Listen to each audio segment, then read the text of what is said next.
Hello students, today's topic is high voltage generator or Venn diagram generator. Introduction.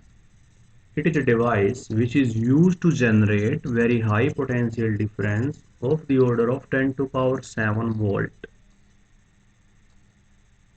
एक ऐसा device जो 10 to power 7 volt जितना high potential difference create कर दे. Such high voltage are required to accelerate charged particles like alpha particle, electron, etc. तो lab में हमें इतने high potential की आवश्यकता होती है चार्ज पार्टिकल को एक्सेलरेट करने के लिए. Principle. The charge given to hollow conductor या hollow sphere is transferred to the outer surface and is distributed uniformly over it. First principle क्या है, किसी होलो स्फीयर को या होलो कंडक्टर को अगर हम चार्ज देते हैं तो उसके आउटर सरफेस पे चला जाएगा और यूनिफॉर्मली डिस्ट्रीब्यूट हो जाएगा.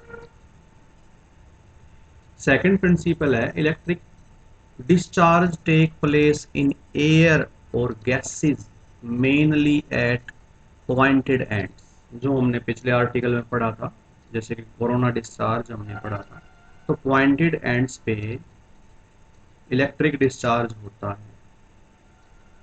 दैट इज एक्शन ऑफ चार पॉइंट और कोरोना डिस्चार्ज. ये इसका सेकंड प्रिंसिपल है. ये दो प्रिंसिपल पे काम करता है. कंस्ट्रक्शन क्या है,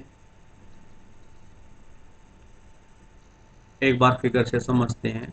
यहाँ पे एक स्फीयर है, यहाँ पे यहाँ से लेके यहाँ तक एक होलो स्फीयर है और नीचे से ये इतना सारा कटा हुआ है. ये दो पिलर पे रखा हुआ है, पी और क्यू. पी और क्यू इंसुलेटिंग पिलर हैं और ये एक कंडक्टिंग स्फीयर है, होलो स्फीयर है. P1 एंड P2 यहाँ पे दो पुली लगी हुई हैं और उनके ऊपर एक बेल्ट लगी हुई है और एक पुली के साथ मोटर जुड़ी हुई है जो इस बेल्ट को ऐसे घुमाती है एरो की डायरेक्शन में. यहाँ पे दो कॉम लगे हुए हैं, दो मेटल की बर्सेस लगी हुई हैं, B1 and B2. Com structure है ये. B1 जो कॉम है वो हाई टेंशन या हाई वोल्टेज सोर्स से जुड़ा हुआ है जिसका नेगेटिव साइड अर्थ से कनेक्टेड है और पॉजिटिव साइड B1 कॉम से कनेक्टेड है. और कॉम के जो पॉइंटेड एंड्स हैं वो बुरश की तरफ फिक्स किए हुए हैं. ऐसे ही एक दूसरा कॉम यहाँ पे लगाया गया जिसको मेटल के स्फीयर के अंदर फिक्स कर रखा है. ये मेटल के स्फीयर से जुड़ा हुआ है. इस पूरे स्ट्रक्चर को या पूरे जनरेटर को एक मेटालिक चैम्बर, मेटल के चैम्बर के अंदर फिक्स कर दिया गया. ये मेटल का चैम्बर है, मेटल के चैम्बर के अंदर फिक्स कर दिया गया. अब यहाँ पे आयन का सोर्स रखेंगे हम जो पॉजिटिव आयन प्रोड्यूस करता है. और जैसे ही इस स्फीयर के ऊपर बहुत सारा पॉजिटिव चार्ज आ जाएगा तो हाई पोटेंशियल के कारण यहाँ पे जो पॉजिटिव आयन क्रिएट हो रहे हैं वो एक्सेलरेट होंगे इस डायरेक्शन में और टारगेट पे जाके हिट करेंगे. कंस्ट्रक्शन क्या है, in figure S is large spherical conducting cell which is supported by two pillar P and Q. S एक लार्ज स्फेरिकल सेल है, होलो स्फीयर है जो दो पिलर P और Q पे रखी हुई है.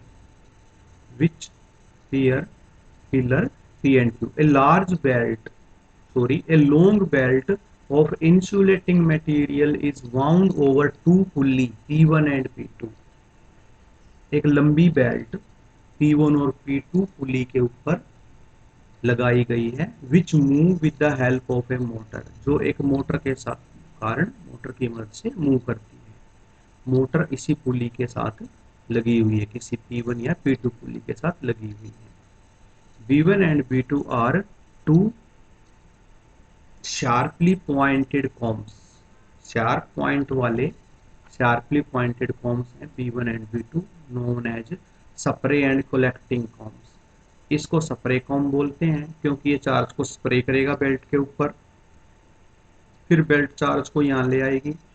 ये वाला कॉम चार्ज को कलेक्ट करेगा और चार्ज तुरंत पूरी सरफेस के ऊपर फैल जाएगा और ये प्रोसीजर कंटिन्यू चलता रहेगा। The positive ions to be accelerated are produced in a discharge tube D. एक डिस्चार्ज ट्यूब के अंदर पॉजिटिव आयन प्रोड्यूस किए जाते हैं जिनको एक्सेलरेट किया जाना है। whose one end is inside the spherical cell, और डिस्चार्ज ट्यूब डी का एक एंड स्फेरिकल सेल के अंदर है और other end of the tube is earth, और दूसरा उसको अर्थ से कनेक्ट किया गया है। वर्किंग को फिगर से समझते हैं।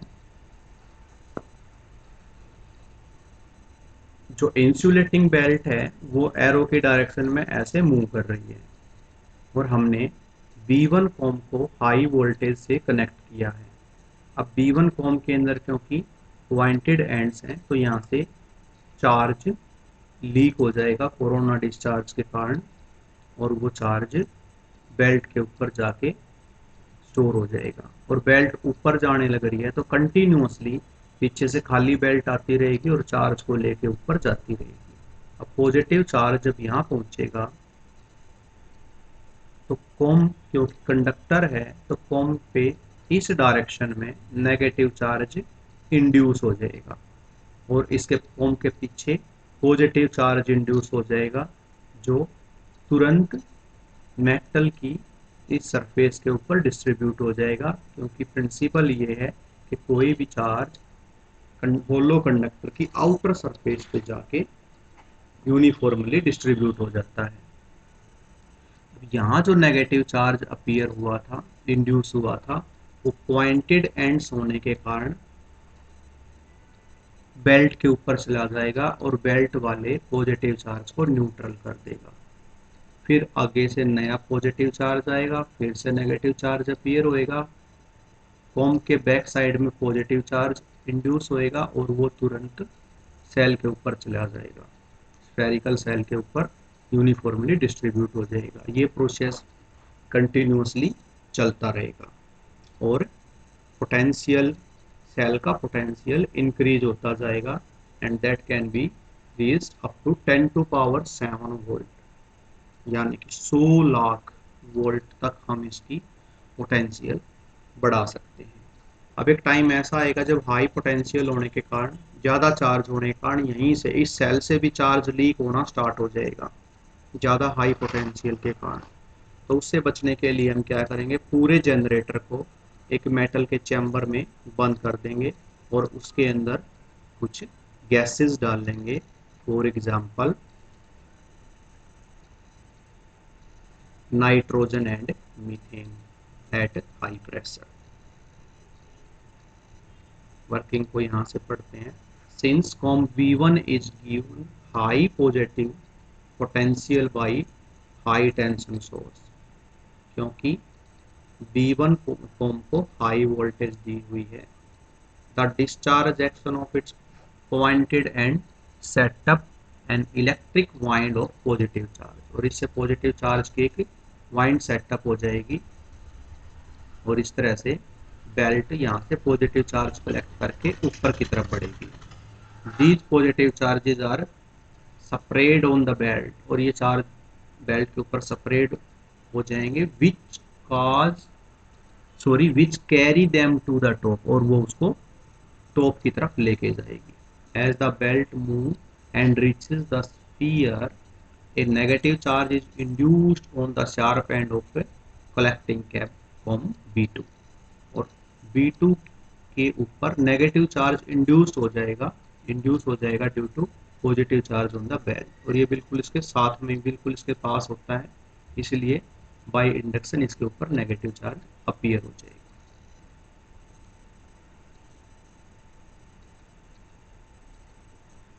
And an equal positive charge is induced on the further face of B2. This positive charge shifts immediately to the outer surface of S. अब इसके बैक साइड में फार्दर फेस पे पॉजिटिव चार्ज इंड्यूस होएगा जो immediately इस sphere की surface पे चला जाएगा।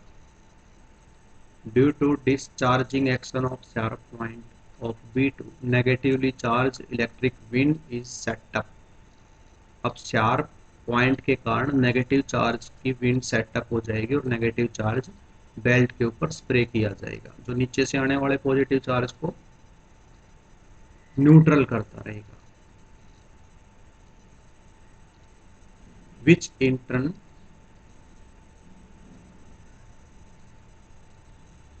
The uncharged belt return down, और अनचार्ज बेल्ट वापस नीचे जाएगी। Collect the positive charge from B1, फिर से B1 से पॉजिटिव चार्ज कलेक्ट करेगी। Which in turn collected to B2, और जो बदले में B2 पे पहुंच जाएगा। This process continue and more positive charge built up on the outer surface of a spherical cell, और ये प्रोसेस लगातार चलता रहेगा स्फेरिकल सेल की ऊपर इस तरह से और ज्यादा चार्ज इकट्ठा होता रहेगा। As the charge on the shell increase, जैसे ही सेल के ऊपर चार्ज बढ़ता जाएगा तो उसका पोटेंशियल भी बढ़ता जाएगा। Potential also increases due to repeated cycles. Potential difference of high order is built up, और लगातार बेल्ट के चलने से हाई वोल्टेज क्रिएट हो जाएगी स्फीयर के ऊपर। When the cell is charged to high potential, the leakage of charge due to ionization of surrounding air begins। जैसे ही सेल की वोल्टेज ज़्यादा हाई हो जाएगी तो आसपास की एयर आयनाइज होने लगेगी और चार्ज लीक होना स्टार्ट हो जाएगा। The leakage of the charge from the shell can be minimised by enclosing the entire generator, पूरे जनरेटर को इनक्लोज कर दें मेटालिक चैम्बर के अंदर। containing a suitable gas, for example nitrogen या मीथेन एट हाई प्रेशर। तो पूरे generator को इस मेटल के चैम्बर के अंदर बंद कर देंगे और उसके अंदर मीथेन या नाइट्रोजन जैसी गैस हाई प्रेशर पे फिल कर देंगे जिससे आयनाइजेशन कम होगी और चार्ज का लीकेज कम हो जाएगा। Now the charged particle at the top of discharge tube are at very high potential with respect to lower end of the tube। अब यहाँ जो आयन प्रोड्यूस हो रहे हैं पॉजिटिव आयन, यहाँ पे पोटेंशियल बहुत हाई है। जो पोटेंशियल यहाँ पे सरफेस पे है स्फेरिकल सेल पे वही इसको पोटेंशियल मिल रहा है, तो वो हाई पोटेंशियल होने के कारण वो इसको एक्सेलरेट करेगा और ये टारगेट के ऊपर जाके हिट करेंगे।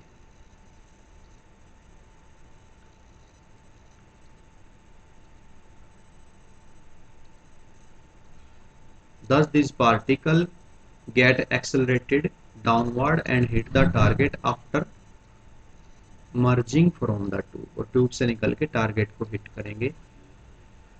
The energy required by charge is Q into V, और चार्ज कितनी एनर्जी लेके जाएगा, उस चार्ज की वैल्यू मल्टीप्लाइड बाई पोटेंशियल, और पोटेंशियल हमें पता है यहाँ पे 10⁻⁷ वोल्ट जितना प्रोड्यूस हो जाता है। यूचेस